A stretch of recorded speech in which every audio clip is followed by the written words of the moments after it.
गुरु श्रीयुतपदकमलं श्रीगुरून् वैष्णवांश्च श्रीरूपं साग्रजातं सहगण रघुनाथान्वितं तं सजीवं साद्वैतं सावधूतं परिजनसहितं कृष्णचैतन्यदेवं श्रीराधाकृष्णपादान् सहगण ललिता श्रीविशाखान्वितांश्च गुरुवे गौरचन्द्राय राधिकायै तदालये कृष्णाय कृष्णभक्ताय तद्भक्ताय नमो नमः। नमो विष्णुपादाय राधिकाय प्रियात्मने श्री भक्तिवेदांत नारायण गोसाई इति नाम्ने श्री कृष्ण लीला कथने सुदक्षम औदार्य मधुरे गुणस्य युक्तम वरम वरम पुष्टम महांतम नारायणं तम शेषा नमामि। नमो ओम विष्णुपादाय आचार्य सिंहरूपिणे श्री मद्भक्ति प्रज्ञान केशव इति नामिने वाञ्छा कल्पतरुभ्यश्च कृपा सिन्धुभ्य एव च पतितानां पावनेभ्यो वैष्णवेभ्यो नमो नमः।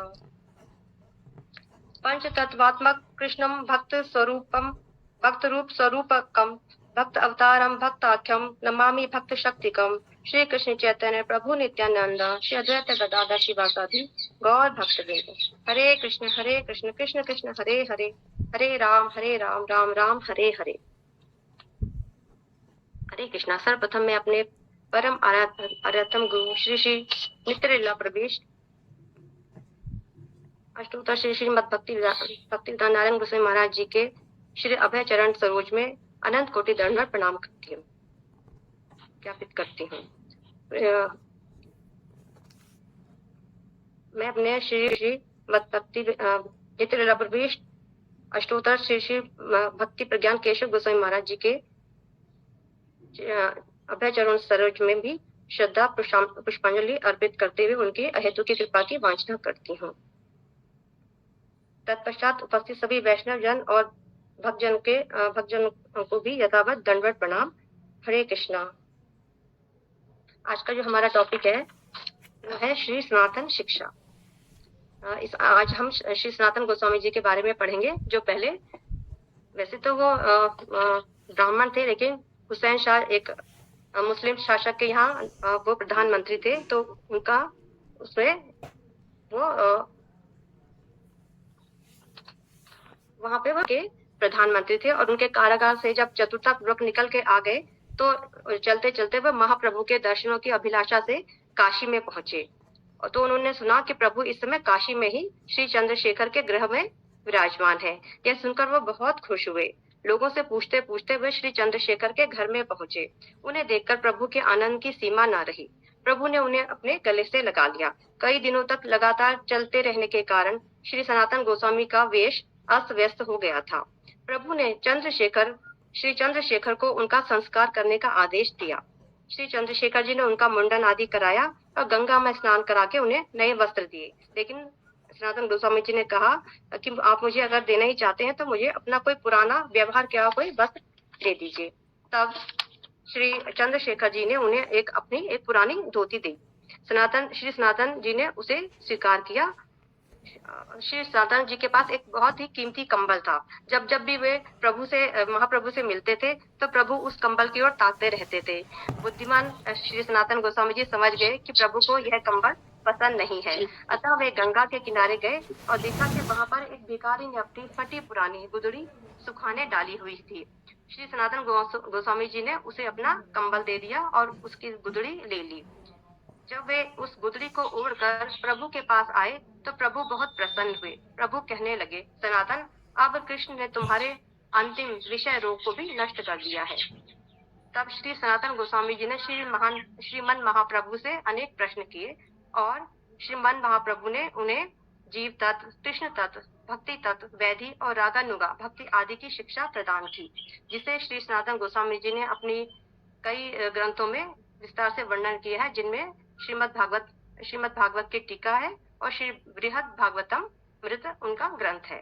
श्री सनातन गोस्वामी जी को शिक्षा प्रदान कर प्रभु ने उन्हें भी वृंदावन के लुप्त लीला स्थलियों और भक्ति ग्रंथों को प्रकाशित करने के लिए वृंदावन भेज दिया। इस प्रकार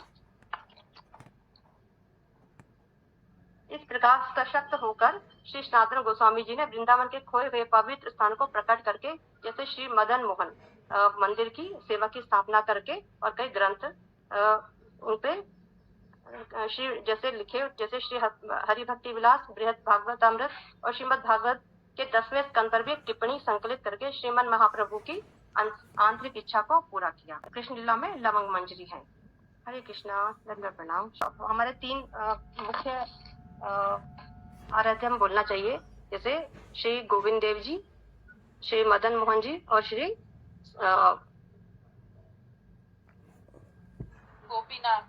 गोपीनाथ जी। तो इन्होंने श्री मदन मोहन जी की स्थापना की, जिनको की उनका जिनके की चरण जो है जो श्री कृष्ण से मिलते हैं। और ये इनकी सनातन गोस्वामी जी जो वो वृंदावन की परिक्रमा करते थे, और एक दिन परिक्रमा करते करते वो एक घर में गए, तो वहां पर एक उन्होंने एक मतलब चौबे जी का घर है, उनके घर पे गए थे, तो उन्होंने देखा कि जो चौबाइन है उनके घर में एक छोटे से विग्रह है, जिसको वो मदना बन्ना करके बोलती है। उनका एक अपना बेटा है, सदन, मतलब उसको सदना और मदना करके वो उनको बुलाती हैं, मतलब वो साक्षात प्रभु हैं, और उनके घर पर वो उनकी सेवा लेते हैं। तो वो देखते हैं चौबाइन क्या कर रही है कि खिचड़ी बना रही है, कुछ खाना बना रही है, दातुन से, मतलब एक लकड़ी है जिससे वो उसको खिला रही है और खुद दातुन भी कर रही है। तो वो कहते हैं कि ये कैसी सेवा कर रही है, और वो इतने बहुत प्रेम से उनकी सेवा लेते हैं। तो वो देखते हैं कि वो बहुत उनको अपने बच्चों जैसा ही प्रेम करती हैं। तो वो फिर क्या करते हैं, फिर जो मदन मोहन जी हैं वो उनके सपने में आते हैं और उनसे बोलते हैं मुझे आपकी सेवा, सनातन प्रभु जी से बोलते हैं कि मुझे आपकी सेवा चाहिए। फिर वो उनसे उनको मांग लेते हैं और फिर मदन मोहन की स्थापना करते हैं, जो कि वृंदावन में एक मंदिर है, और वैसे करौली में है जो जयपुर से थोड़ा आगे है। और जब ये रोज गोवर्धन जी की परिक्रमा करते थे, बूढ़े हो जाने पर भी ये रोज वृंदावन की गोवर्धन की परिक्रमा करते हैं। तो श्री कृष्ण स्वयं इनके स्वप्न में आते हैं और इनको एक दामोदर शिला, एक शिला देते हैं। क्या आते हैं कि आप गोवर्धन शिला देते हैं कि आप इस शिला की ही परिक्रमा कर लीजिए, 4 परिक्रमा कर लेंगे तो आपकी पूरी गोवर्धन की परिक्रमा हो जाएगी। वो शिला आज भी राधा दामोदर मंदिर में रखी हुई है। और इस तरह सब लोग 4 परिक्रमा करते हैं और गोवर्धन की परिक्रमा का लाभ लेते हैं। हरे कृष्णा।